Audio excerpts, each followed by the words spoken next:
Bonjour à tous et bienvenue dans cette nouvelle vidéo dans un cadre plus que magnifique. Vous pouvez le voir derrière moi, nous nous trouvons à l'abbaye de Jumièges. L'année dernière, je vous l'avais déjà fait découvrir en vidéo et vous avez été très nombreux à adorer cet endroit. Donc cette année, je m'associe avec le département de la Seine-Maritime pour vous en parler un peu plus et d'une histoire un peu plus spécifique. On va vous parler des invasions des Vikings venus du Danemark en lien avec une exposition de photos présentée actuellement ici à Jumièges. Allez, c'est parti, suivez la guide.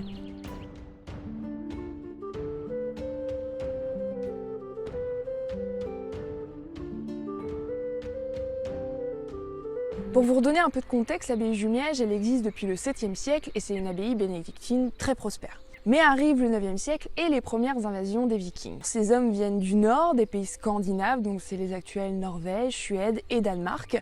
Et ils viennent ici pour une raison d'ailleurs qui est toujours quelque peu incertaine. Peut-être dû à un épuisement de leurs ressources, la nécessité d'aller plus loin pour les terres, les marchandises et également des tensions politiques. Mais voilà, on est sûr de rien, c'est toujours un peu compliqué de retracer l'histoire des Vikings.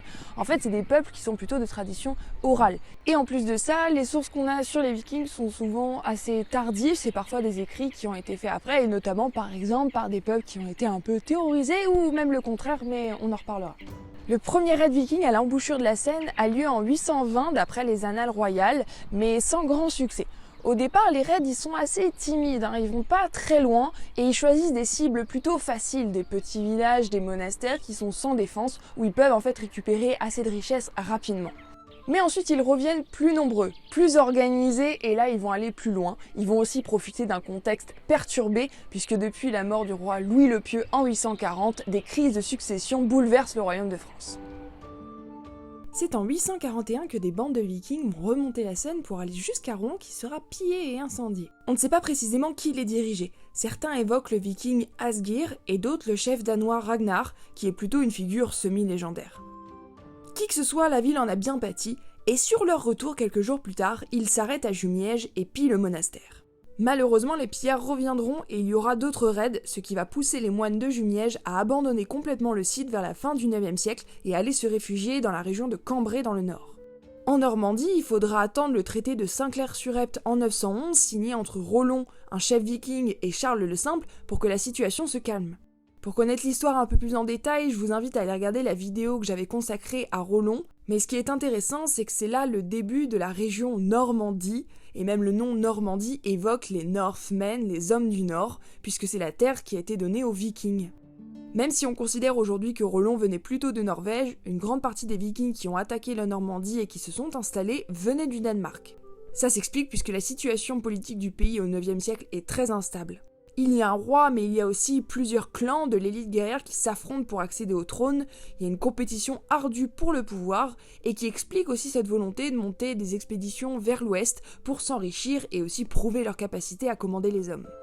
Qu'ils aient été danois ou norvégiens, dans tous les cas, ils ont été assimilés très vite en quelques générations, que ce soit au niveau de leur langue, de leur religion, et ils ont laissé très peu de traces archéologiques. L'héritage viking se ressent plus dans la toponymie des noms des villes, ceux qui finissent par exemple en fleur, tot ou bœuf, comme Honfleur, Harfleur, ou Elbeuf ou Yvetot par exemple. Ici à Jumièges, ils ont laissé très peu de choses. Finalement, les restes les plus anciens, c'est ceux de l'église Saint-Pierre, qui ont été datés du début du 9e siècle, et y compris cette peinture avec ce visage qui a vu passer les Vikings.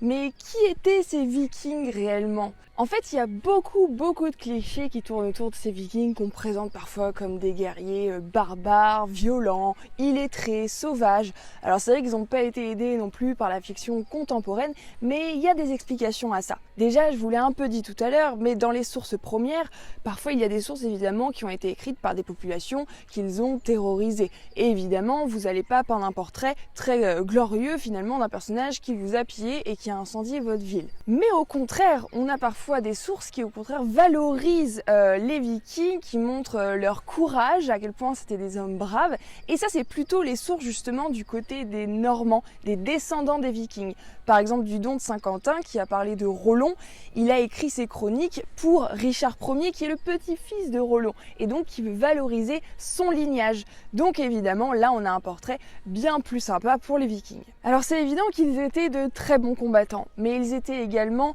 des pêcheurs, pêcheurs, des navigateurs, des commerçants. Leur activité principale, c'était vraiment l'agriculture et toute l'économie autour de la pêche. Et oui, vous savez, les Vikings sur leur drakkar, eh ben non, pas du tout. Les bateaux drakkar, c'est une invention totale. On n'appelle pas drakkar un bateau viking. En fait, le terme drakkar, il a été inventé au 19e siècle. C'est même pas un mot qui existe réellement dans la langue scandinave. Effectivement, au 19e siècle, les Vikings sont très populaires et notamment chez ces auteurs romantiques et ils vont utiliser le terme de drekar, qui est en fait un terme qui désignait les figures de proue des navires qui étaient généralement en forme d'animaux et en forme de dragons. Donc drekar est un mot pluriel auquel ils vont rajouter un autre K pour donner un aspect un peu plus sauvage et tada, vous avez le drakkar qui naît. Mais finalement, il existe plein de termes différents parce qu'il existe plusieurs sortes de bateaux vikings. En tout cas, ils ont un point commun, c'est qu'en général, c'était des navires à faible tirant d'eau, ce qui leur permettait justement de naviguer en faible profondeur et donc de remonter les fleuves. Donc on l'a vu, après le passage des Vikings, l'abbaye est en ruine et complètement abandonnée. Mais il y a une légende autour du duc de Normandie Guillaume Longuepée, le fils de Rollon, qui nous raconte comment l'abbaye s'est relevée. Un jour, vers l'an 940, le duc est dans la forêt de Jumièges pour une partie de chasse et il tombe un peu par hasard sur les ruines du monastère. Sur le site, il fait la rencontre de deux moines, Baudouin et Gandouin. Ils sont seuls ici et tentent de défricher le site où la nature a repris ses droits. Ils racontent au duc l'histoire de l'abbaye, comment elle a été complètement détruite et comment ils ont été dépouillés de leurs richesses.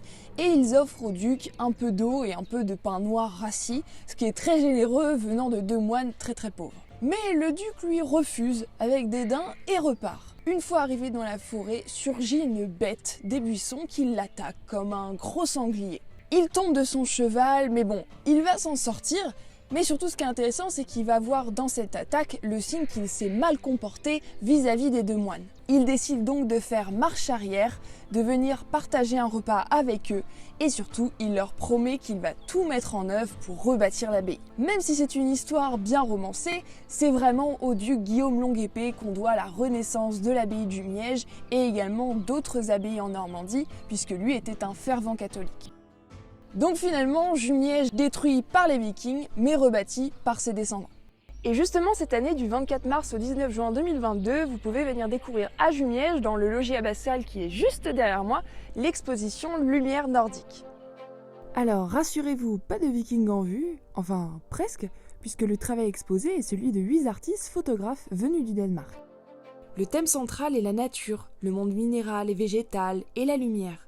Les procédés de photographie sont multiples et très originaux, et certaines œuvres ont été faites en lien avec ce lieu, avec par exemple des photographies réalisées sur des pierres provenant de Jumièges. Près de 50 œuvres sont à découvrir sur 2 étages, où chaque artiste possède son propre espace qui permet de comprendre son propos, sa technique. Mais en les parcourant, on comprend les thématiques qui les unissent.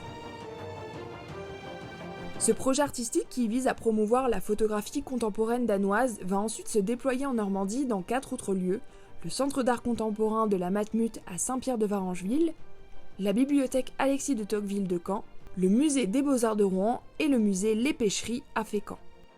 On pourra y découvrir le travail d'autres artistes contemporains qui viennent des pays nordiques. Voilà, j'espère que la vidéo vous aura plu. Surtout, n'hésitez pas, si vous voulez venir visiter l'abbaye du Miège et l'exposition Lumière nordique, vous trouverez toutes les informations sur le site internet. Je vous remets le lien en barre d'infos. Et vous pouvez suivre sur les réseaux sociaux Cité Musée 76. Si vous avez des questions, surtout, n'hésitez pas à les poser en commentaire. Et moi, je vous dis à très bientôt.